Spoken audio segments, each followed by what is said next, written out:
Hello मेरे प्यारे दोस्तों। जैसा कि आप एक बार क्वेश्चन को अच्छे से रीड करेंगे, आज हम क्वेश्चन ऑफ द डे की सीरीज पर ये प्रश्न करने वाले हैं। और प्रश्न क्या है? एक व्यक्ति दो व्यापारों में 3:5 के अनुपात में निवेश करता है। वह पहले निवेश से 5% वार्षिक और दूसरे निवेश से 4% वार्षिक साधारण ब्याज प्राप्त करता है। उसे कुल 7,000 रुपये लाभ के तौर पर प्राप्त होते हैं, तो उसके द्वारा निवेश की गई राशि ज्ञात करें। तो दोस्तों, सबसे पहले आप वीडियो को पॉज करेंगे, एक बार इस प्रश्न को खुद से लगाने का प्रयास करेंगे और अपने आंसर को मैच कराएंगे। तो चलिए मैं इस प्रश्न का सॉल्यूशन आपको बताता हूं।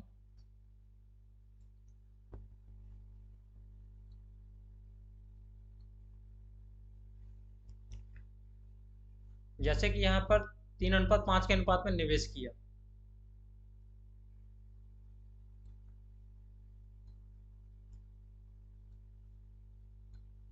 तो टोटल निवेश इसने कितना किया? 8 यूनिट।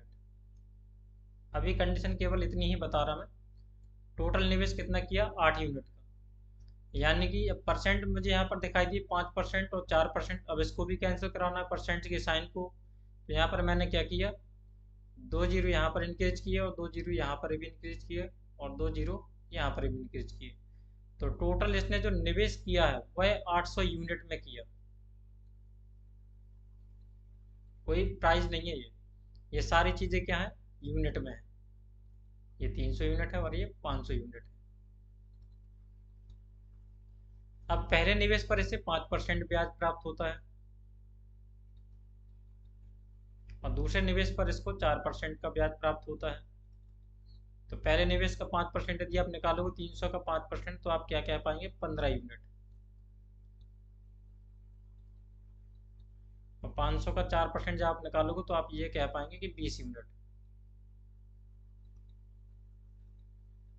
और मैं दोनों को जोड़ता हूँ तो मेरे पास ब्याज के रूप में कितना यूनिट प्राप्त हुआ? 35 यूनिट। ब्याज के रूप में केवल आपको यहाँ पर 35 यूनिट प्राप्त हो रहा है। और कंडीशन क्या मुझे बताई गई है कि कुल उसे 7,000 रुपये लाभ के तौर पर प्राप्त होते हैं। तो यहाँ पर कंडीशन ये निकल करके आती है कि जो 3500 यूनिट आपके पास है, ब्याज निकल कर आया 35 यूनिट, वह किसके इक्वल है? 7,000 रुपये के।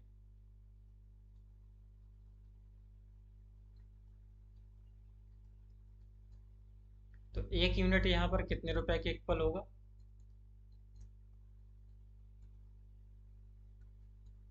एक यूनिट यहाँ पर होगा 200 रुपये के इक्वल।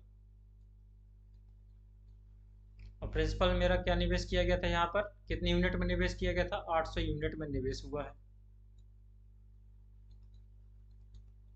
और एक यूनिट की वैल्यू यहाँ पर क्या है? 200 रुपये।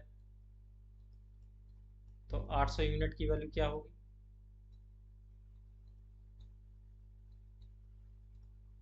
1,60,000 रुपये। दोस्तों, मैं आशा करता हूँ कि आप इस प्रश्न को आंसर आसानी से कर पाए होंगे और आप सभी के आंसर सही होंगे। और मैं यह आशा करता हूँ कि आप इस यदि आपका प्रश्न गलत भी हो गया तो आप इस तरीके से इस प्रश्न को लगाने का प्रयास करेंगे और अपने एग्जाम में आसानी से इस प्रश्न को कर पाएंगे। चलिए, तब तक मिलता हूँ मैं अपनी अगली वीडियो में। आप सभी को मेरा जय हिंद, जय भारत।